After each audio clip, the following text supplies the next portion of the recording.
नमस्ते नमस्कार।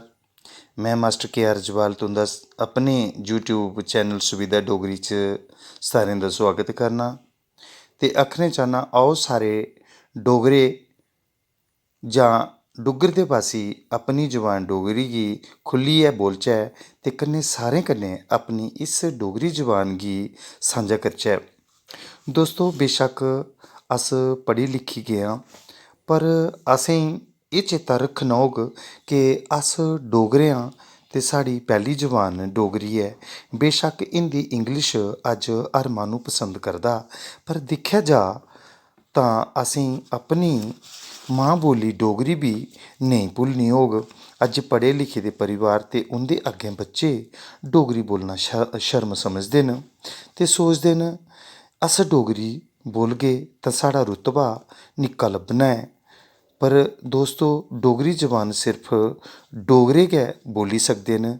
इसी जबान गी होर लोग अगर बोलना ते सिक्खना चाह्न तां उ'नें इन्नी गै मेह्नत करनी पौनी ऐ जिन्नी असें डोगरें गी दूई जबान सिक्खने आस्तै मेह्नत करनी पौंदी। अज्ज दिक्खेआ जा तां डोगरी च केईं चाल्ली दे गाने बजाने कवितां गीतड़ू ते लोकल खेल खलौने असें यूट्यूब चैनल उप्पर टीवी उप्पर रेडियो उप्पर ते होर केईं तरीके कन्नै सुनने गी थ्होंदे न। डोगरी जबान च मिठास दी कोई कमी नेईं ऐ ते जदूं दूर पार जाई असेंगी अपनी जबान च कोई बोलदा लभदा ते असेंगी ओह् अपना बझोंदा ऐ, लगदा ऐ जे एह् कोई साढ़ा गै अपना भाई भ्राऽ ऐ। मित्रो इस वीडियो दे माध्यम कन्नै में सारें अपने डोगरे भ्राएं गी नवेदन करना ते आखना चाह्न्नां ऐ आओ अपनी जबान डोगरी गी खुल्ली डुल्लियै बोलचै ते एह्दा प्रचार करचै। मित्रो अज्ज साढ़े सारें उप्पर एह् जिम्मेवारी ऐ कि अपनी डोगरी जबान च कोई कमी नेईं औन देचै ते इस जबान गी बोलदे होई अपना ते अपने डुग्गर दा मान सम्मान बधाचै। अज्ज ते स्कूल जाने आह्ले बच्चें गी डोगरी दियां कताबां जरूर पढ़नियां चाहिदियां।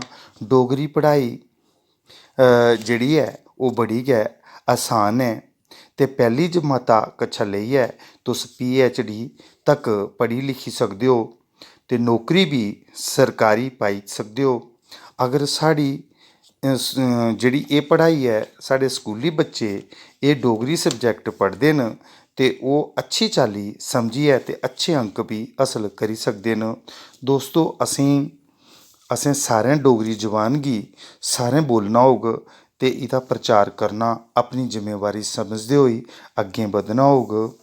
मित्रो मेरा आखना एह् ऐ कि अस डोगरे आं तां साढ़ी जबान जेह्ड़ी ऐ ओह् डोगरी ऐ।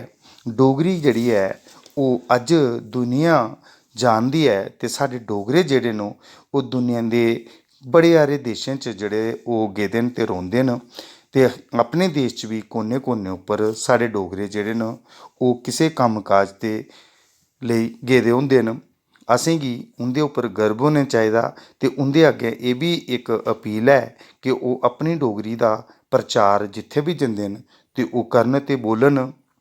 अंत च अपनी डोगरी अपनी पंछान बनी दी रौह्ग आखदे होई में तुं'दे कोला एह् चाह्गा कि तुस सारे जने डोगरी बोलो ते अपनी डोगरी गी मश्हूर करो ते अपने घर कशा गै एह्दी शुरुआत करो। अपने बच्चें कन्नै खुल्ली डुल्लियै डोगरी बोलो ते बजुर्गें दा मान सम्मान करो। सारें गी तुं'दा ते मेरा इक एही प्रयास ऐ कि असें इस डोगरी गी बधाना ऐ ते अपनी जबान गी मजबूत बनाना ऐ। एह्दे कन्नै गै में तुं'दे कोला आज्ञा चाह्गा। जै हिंद जै भारत। तुं'दी ते मेरी अपनी जबान डोगरी।